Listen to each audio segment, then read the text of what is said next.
रेवती, रवी आणि सुजय या तिघांमध्ये रेवती आणि रवी यांचा मृत्यू हार्ट अटॅकने झाला होता. सुजयने आत्महत्या केली होती. शहरात लोकांचे होणारे मृत्यू एक गंभीर बाब झाली होती. रात्रीचे 11 वाजले होते. इन्स्पेक्टर रुद्र त्याच्या घरी होता. बेडवर तो बॅक रेस्टवर टेकून बसला होता. अतिरिक्त विचारांनी त्याच्या डोक्याचा बुगा झाला होता.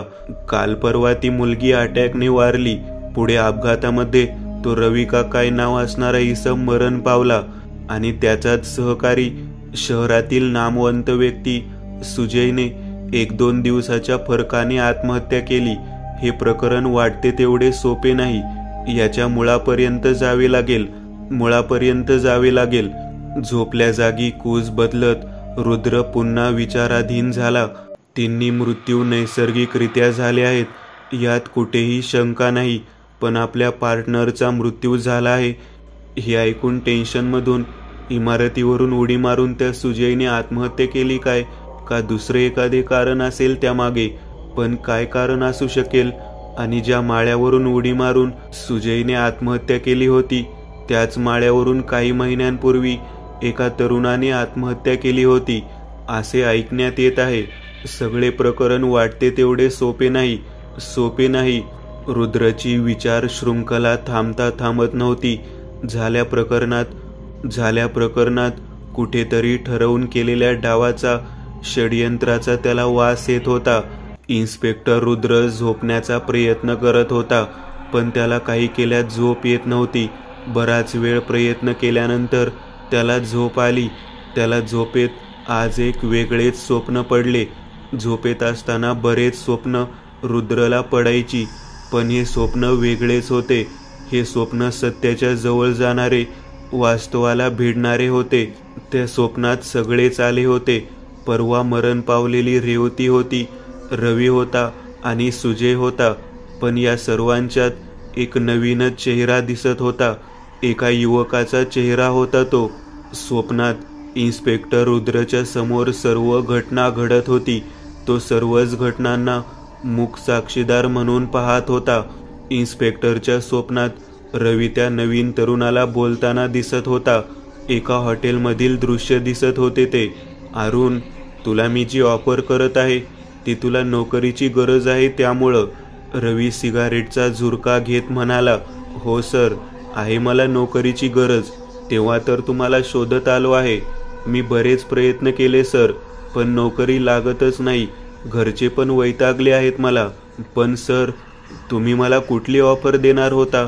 तुला अधिकारी व्हायचे असेल तर तुला मी काय म्हणतोय ते ऐकावे लागेल. तुला पटले तर सौदा पक्का. अरुणचा अंदाज घेत रवी म्हणाला. सांगा सर, मला अधिकारी व्हायचे आहे हे तुम्हाला माहीतच आहे. तुम्ही सांगा सर, तुमची काय ऑफर आहे ते. ठाम निश्चय करत अरुण म्हणाला. तुला 15 लाख रुपये भरावे लागतील. तुझी नोकरी फिक्स म्हणून समज. रवी सर त्याला म्हणाले. रवी सरांच्या तोंडून एवढे पैसे ऐकून अरुण भेदरला. अहो सर, पण 15 लाख रुपये खूप होता तो. एवढे पैसे कुठून आणू मी? अरुणच्या डोळ्यात पाणी आले. अरे अरुण, तोच रेट चालू आहे सध्या बाजारात. दुसरे उमेदवार 25-25 लाख रुपये भरायला तयार आहेत. मग तुला 10 लाख रुपये कमीच सांगितले आहेत मी. सर अहो, माझ्याकडं कुठे असणार एवढे पैसे? आतापर्यंत रवी अरुणला समजावून सांगत होता, सहन करत होता, पण त्याचा आता भडका उडाला होता. ए चल, उठ इथून.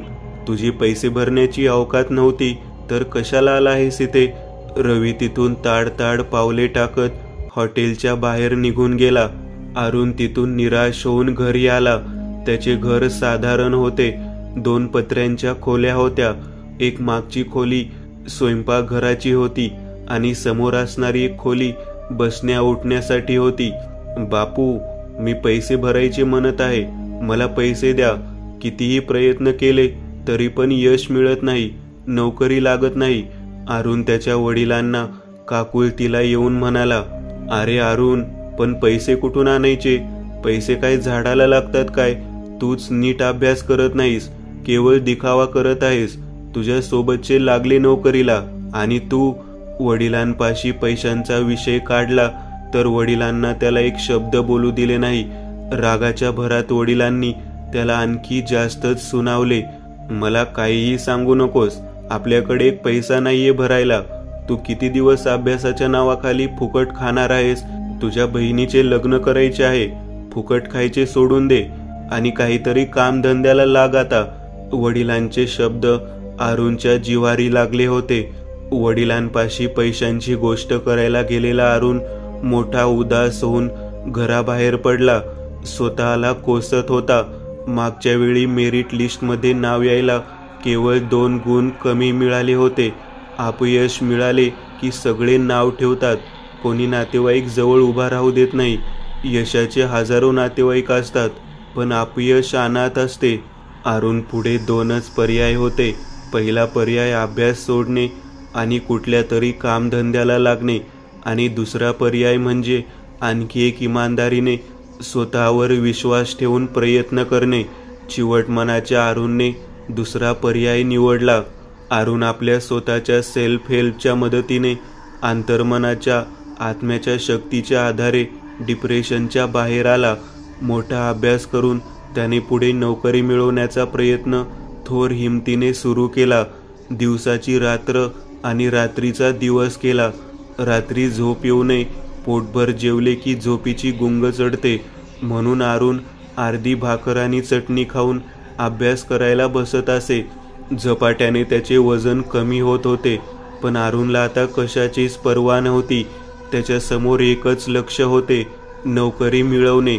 जिल्हा परिषदेमध्ये क्लास 2 आणि 3 पदांच्या जागांसाठी भरती होणार होती.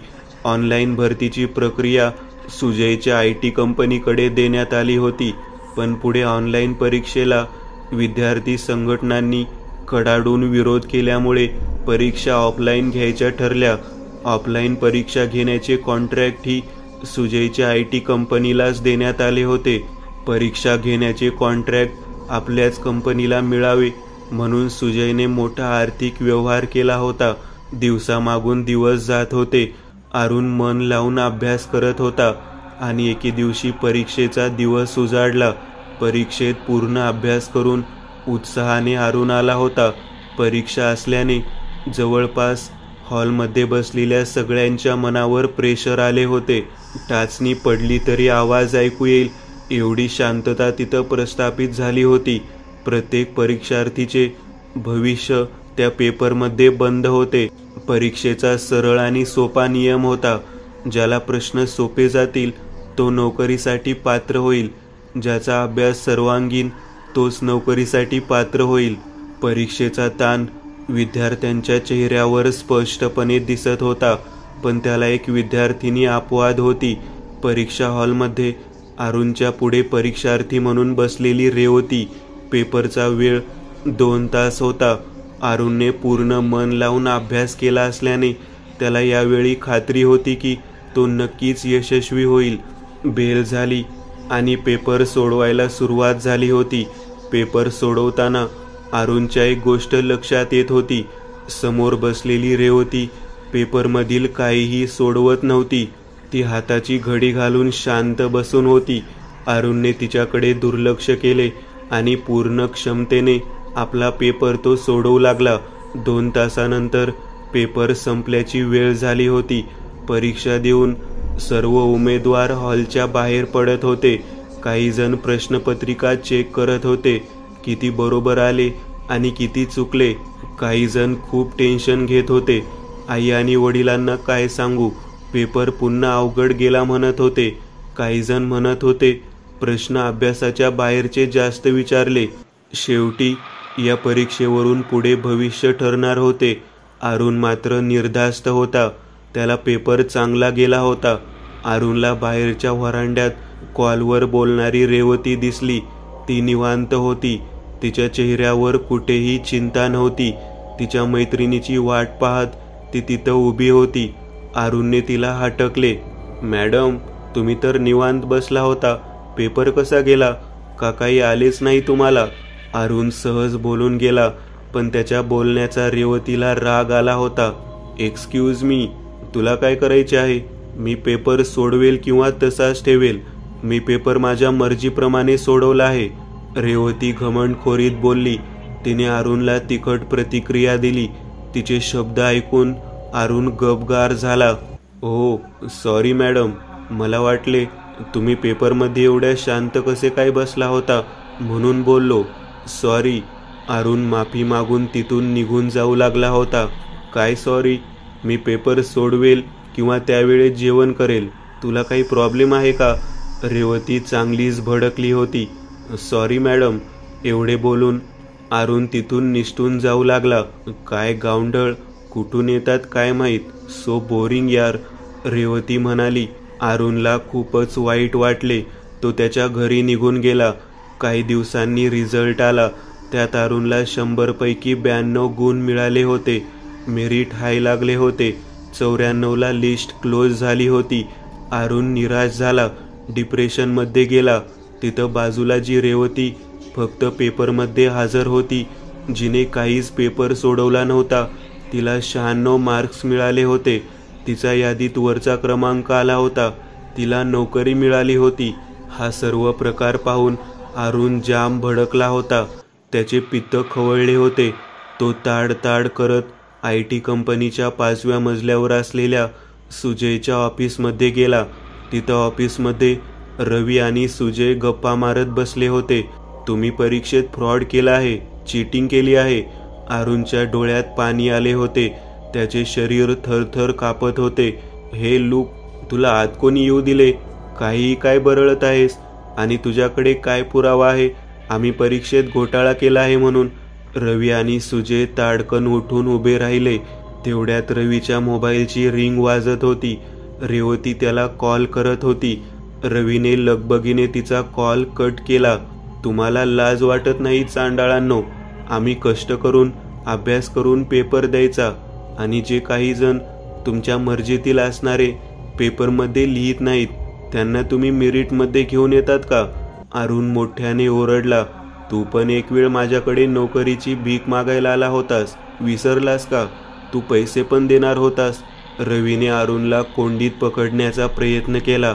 मी आलो होतो, पण मी माझी चूक सुधारून घेतली आणि अभ्यास केला. पण तुमच्यासारखे राक्षस लोक जोपर्यंत आहेत तोपर्यंत भ्रष्टाचार काही कमी होणार नाही. ती एक छम्मक छल्लो आहे ना, तिला नोकरीला बसवले तुम्ही. तिने तिच्या पेपरमध्ये एक प्रश्न देखील सोडवला नव्हता. माझा तळतळाट लागेल तुम्हाला, तळतळाट लागेल. घामाने चिंब झालेला अरुण ऑफिसमध्ये मोठ्याने ओरडत होता. आपले भिंग फुटत आहे आणि त्यात रेवतीचा विषय आला तसा रवी भडकला. तो सरळ अरुणच्या अंगावर धावून गेला आणि त्यांच्या दोघांमध्ये वादावादी सुरू झाली. बलदंड रवीने अरुणला जोरात मागे ढकलले. अस्वस्थ स्थितीमध्ये तोल जाऊन मागच्या सोफ्याला पाय अडकून अरुण मागच्या खिडकीच्या काच फोडून सरळ खाली जमिनीवर पडला. डोक्यावर पडल्यामुळे अरुण तिथेच गचके खात गतप्राण झाला. दुसऱ्या दिवशी वर्तमानपत्रात आणि न्यूज चॅनलवर एक बातमी वाऱ्यासारखी पसरली होती. नोकरी मिळाली नाही या नैराश्यातून एका युवकाची बिल्डिंगच्या 5व्या माळ्यावरून उडी मारून आत्महत्या. रवीकडून घडलेल्या एका निष्पाप युवकाच्या हत्येला आत्महत्येचा रंग दिला. दोषी स्वतः आत्महत्या करणाऱ्या अरुणला ठरवण्यात आले. इन्स्पेक्टर रुद्र खडबडून जागा झाला होता. त्याला श्वास घेताना धाप लागत होती. त्याच्या कॉटवर उठून तो मागे टेकून बसला. त्याच्या घशाला कोरड पडली होती.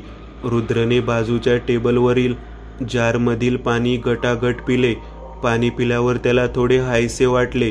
पाणी पिताना आपल्यासमोर कोणीतरी उभे आहे हे रुद्रच्या गरुड नजरेने हेरले होते. झोपेत असताना पडलेले स्वप्न आणि आता वर्तमानपत्रात इन्स्पेक्टरच्या समोर उभी असणारी एक काळी आकृती. इन्स्पेक्टर रुद्र त्याच्या कॉटच्या समोर अंधुक प्रकाशात एकटक पाहत होता. अचानक काळ्या आकारात आपल्या पुढे कोण उभे राहिले आहे? इन्स्पेक्टर रुद्र घाबरला, पण स्वतःला सावरत तो पुढे अंधारात पाहू लागला. कोणीतरी उभे आहे याची त्याला आता खात्री पटली. कोण होते ते? एखादा चोर, दरोडेखोर? उशीच्या खाली ठेवलेल्या गनकडे रुद्रचे हात जाऊ लागले. तेवढ्यात एक हुकुमी आवाज आला, इन्स्पेक्टर, मी अरुण आहे, घाबरू नका. मी काही तुम्हाला इजा करायला आलो नाही आणि जे तुम्ही स्वप्न पाहिले ते पूर्ण खरे आहे. मीच त्या तिघांचा खून केला आहे.